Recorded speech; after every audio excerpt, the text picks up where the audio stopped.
Hello friends, welcome to way to commerce. आज हम पढ़ने वाले हैं nature and significance of management part 6 functions of management के बारे में। आज के इस वीडियो में जो टॉपिक हम कवर करेंगे, planning, organising, staffing, directing and controlling. So let's start. सबसे पहले जो मैनेजमेंट हम करते हैं उसके अंदर जो फंक्शंस होते हैं वो फंक्शंस 5 स्टेप में डिवाइड होते हैं। फर्स्ट होता है planning, second organising, third staffing, fourth directing and last controlling. सबसे पहले हम अभी पहले कॉन्सेप्ट ऑफ प्लानिंग को समझते हैं कि प्लानिंग क्या होता है।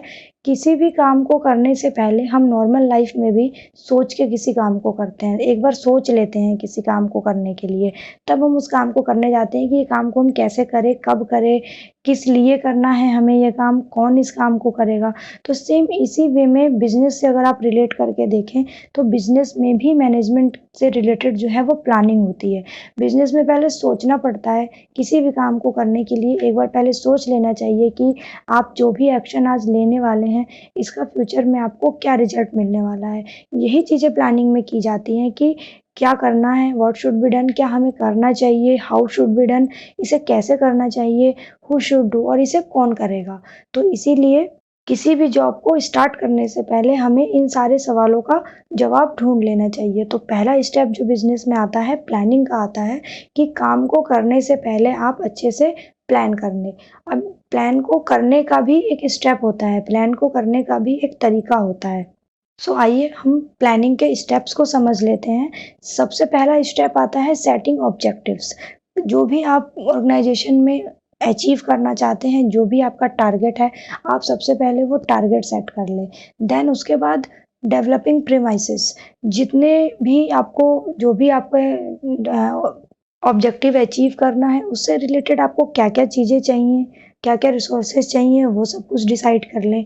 Next, identify alternative course of action.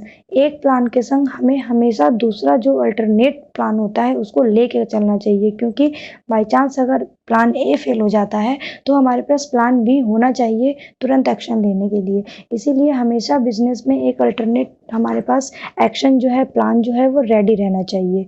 उसके बाद नेक्स्ट स्टेप आता है एवेल्युएट अल्टरनेट कोर्सेज। जो भी आपने एक अल्टरनेट ऑप्शन रखा है, अल्टरनेट आपने एक्शन रखा है, उसको आप अच्छे से इवेल्युएट कर लें। उसके हर पहलू पे अच्छे से विचार कर लें, उसको समझ लें, देख लें। देन उसके बाद सेलेक्ट अल्टरनेटिव। उसके बाद आप अपने उस अल्टरनेटिव को फाइनली सेलेक्ट कर लें। उसके बाद अगला स्टेप आता है इम्प्लीमेंट द प्लान। अब आपने जो प्लान बनाया है उसको लागू करने का समय आ चुका है, उसको इम्प्लीमेंट करने का टाइम अब आ चुका है। और सबसे लास्ट में फॉलो अप एक्शन। अब आपने प्लान इम्प्लीमेंट कर लिया तो अब आप उसको फॉलो करने के लिए तैयार हो जाएं, उस पर एक्शन लेने के लिए तैयार हो जाएं। तो ये सब जो था ये हमारा था पूरा प्लानिंग का प्रोसेस। अब नेक्स्ट फंक्शन हमारा आता है ऑर्गेनाइजिंग का।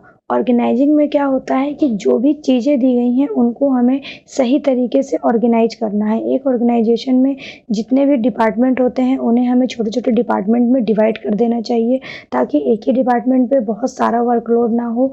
जो भी एक जॉब है, अगर बड़ा जॉब है तो उसको आप छोटे छोटे स्मॉल जॉब में डिवाइड करके हर पर्सन को डिवाइड कर दे, ताकि एक के ऊपर पूरा का पूरा काम का प्रेशर जो है वो ना पड़े। तो इसीलिए ऑर्गेनाइजेशन जिनका जो प्रोसेस है उसका मतलब ही यही है कि अपने बिजनेस के ऑब्जेक्टिव को अचीव करने के लिए सारे जितने भी डिपार्टमेंट और एक्टिविटीज़ हैं उन सबके बीच में एक हार्मोनी इस्टेब्लिश करना, उसको हम कहते हैं ऑर्गेनाइजिंग। अब ऑर्गेनाइजिंग को करने के भी कुछ स्टेप्स होते हैं। जैसे फर्स्ट स्टेप होता है identification and division of work. इस स्टेप में आपको सबसे पहले अपने काम को पहचानना है, फिर उसके बाद आपको अपने काम को उसी अकॉर्डिंग डिवाइड करना है।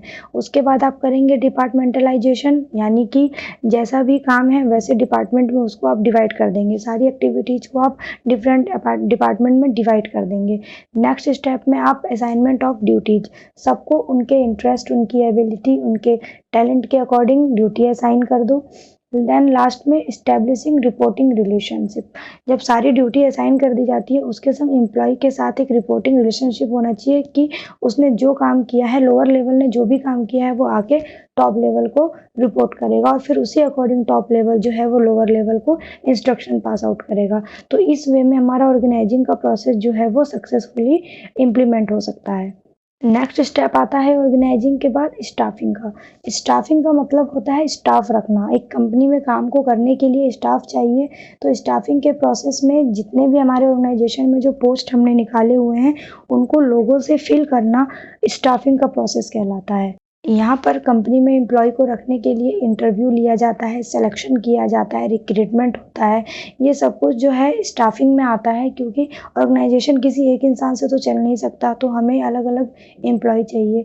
तो स्टाफिंग प्रोसेस में हम उन सारे खाली पोस्टों को लोगों से भरते हैं, तो ये कहलाता है स्टाफिंग। अब हम नेक्स्ट स्टाफिंग के प्रोसेस को देख लेते हैं, स्टेप देख लेते हैं। सबसे पहले रिक्रूटमेंट होता है, जो वैकेंसी है वो निकाली जाती है लोगों को अप्लाई करने के लिए।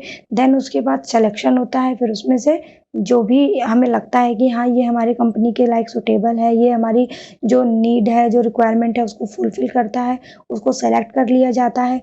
उसके बाद प्लेसमेंट होता है, जॉब पे जिनको भी सेलेक्ट किया गया है उनको रख लिया जाता है। उसके बाद उनको 4th स्टेप में ट्रेनिंग प्रोवाइड की जाती है उनके डेवलपमेंट के लिए। जो भी काम उनको देना है उससे रिलेटेड उनको ट्रेनिंग दी जाती है। ट्रेन जब वो हो जाते हैं, उनको जॉब पर फाइनल फिक्स कर लिया जाता है, तो उसके बाद आता है परफॉर्मेंस अप्रेज़ल।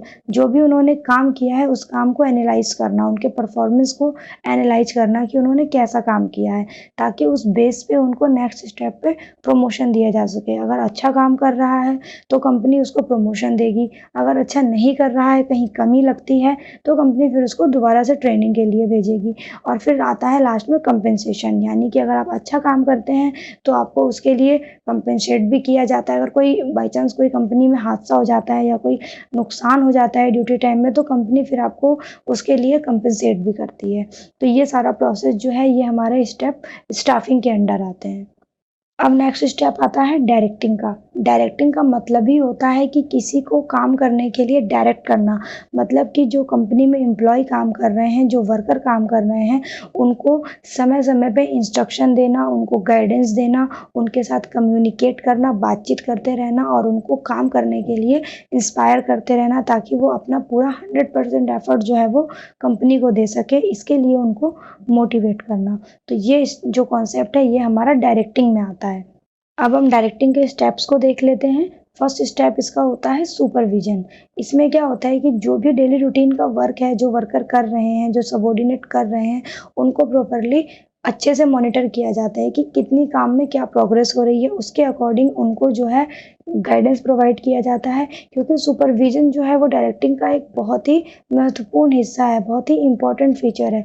यहाँ पर सुपीरियर और सबऑर्डिनेट, इन दोनों के बीच में फेस टू फेस रिलेशनशिप होता है, ताकि दोनों आपस में एक दूसरे को अच्छे से समझ सकें और उसके काम को अच्छे से सुपरवाइज किया जा सके। फिर नेक्स्ट स्टेप आता है कम्युनिकेशन का।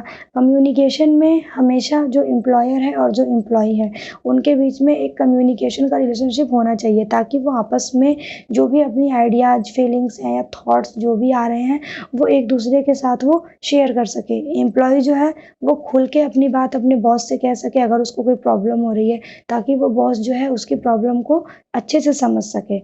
इसके अलावा एक मैनेजर को, एक एम्प्लॉयर को टाइम टू टाइम अपने सबऑर्डिनेट को ये बताते रहना चाहिए कि क्या करना है, कैसे करना है, कब करना है, तो उसको एक प्रॉपर गाइडेंस मिलता रहता है। फिर उसके बाद नेक्स्ट स्टेप में आता है लीडरशिप।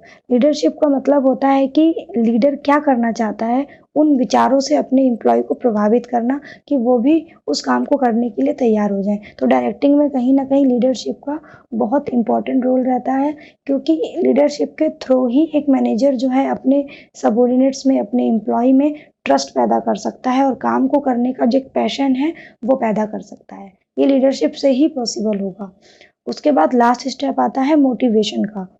मोटिवेशन के प्रोसेस में एक जो मालिक है, जो मेन बॉस है, एम्प्लॉयर है, वो लोगों को इस तरह से मोटिवेट करता है, इस तरह से उनसे बातें करता है कि उनके अंदर काम को करने का वो जज़्बा पैदा होता है। वो खुद ब खुद काम को करना चाहते हैं, काम को टालना नहीं चाहते हैं।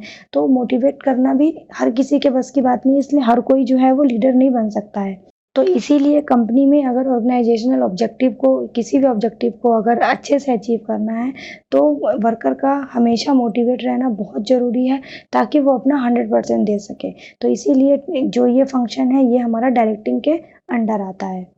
अब हमारा लास्ट स्टेप जो आता है फंक्शन जो है वो है कंट्रोलिंग का।